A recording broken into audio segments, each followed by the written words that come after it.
Hey guys, it's me, Melantart. Today I'm going to be discussing my love-hate relationship with bugs. Before I begin, you might be wondering, how could you ever hate such loving, docile creatures? I guess that's a valid question because there are some insects that I actually don't mind. Like the ladybug, I don't mind that because my favorite cartoon growing up was The Miraculous Ladybug and Cat Noir. So I have nothing against ladybugs, except for the ones that pretend to be ladybugs, and they will sting you. That's what I heard anyway. There's those types of bugs that pretend that they're loving, docile creature, but they actually aren't. Anyway, it hasn't always been like this. I actually liked all sorts of insects. I would always try to save them and throw them outside instead of flushing them down a toilet. However, there was this one encounter with the bug that pretty much scarred me for life. I was just chilling in my room doing my homework like a good Asian kid in the middle of the night, though. It was like 3 a.m. And I see this little thing scurry by. You may be thinking that insect can't do anything. It's just crawling across the floor. However, when I brought my dad in so that he can take it out, he brought a broom. I thought that when he came into the room, that bug was still going to be in the same place that it was when I left it. It was only about 5 seconds before my dad came in, and the bug disappeared. And my dad thought I was lying. He was like, "Oh, where is the bug? Where's the bug? I thought you said there was a bug." And my room was pretty clean, actually, but I didn't want it to crawl into my closet and into my clothes. So I was super worried. I was like, where could it even go? There's nowhere for it to go. And we looked everywhere, and the bug was nowhere to be seen.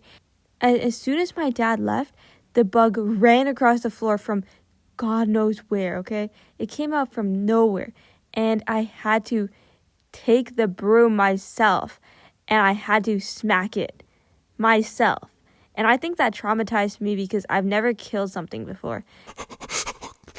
And then now I had to live with this dead thing on my floor because I didn't really want to pick it up in the middle of the night and have to dispose of it because I felt guilty.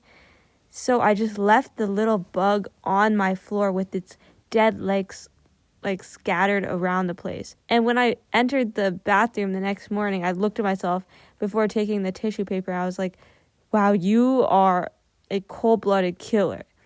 And I think after that, I didn't like bugs because maybe they remind me that I'm a killer. At the same time, I didn't want it to go into my clothes and have babies. By the way, this thing looked like this, okay? It looked like a bunch of little hairs stuck to its little body, because that's exactly what it is. It doesn't even look like a bug. It just looks hairy. So imagine if there were 5 or 10 of those all in the same spot or crawling on you. There are other things that make me hate bugs a little bit more than usual. I was in my backyard with my entire family when my dad went and sprayed a bunch of bees. There was this one bee that was on our pavement that didn't fly away. So I really wanted to help it because it was a honeybee. It looked fluffy. It was cute. That's what I thought before I went to grab it. And this little thing, like, I guess I wasn't thinking properly. I thought I was saving this thing, but instead it turned around and just stung me right in the thumb. Like, it literally sacrificed its little life, its little lifespan for me to get hurt. That is just another level of hatred, okay? That thing hated me. So, yeah, there are some bugs I hate and there are some that I don't. I'm okay with ladybugs, the real ones, that is, and butterflies, and I don't know, bugs that mind their own business. But the rest, just mind your own business and I won't bother you. So that's all for today. I hope you enjoyed my video. Thank you for watching, and I hope to see you later. Bye!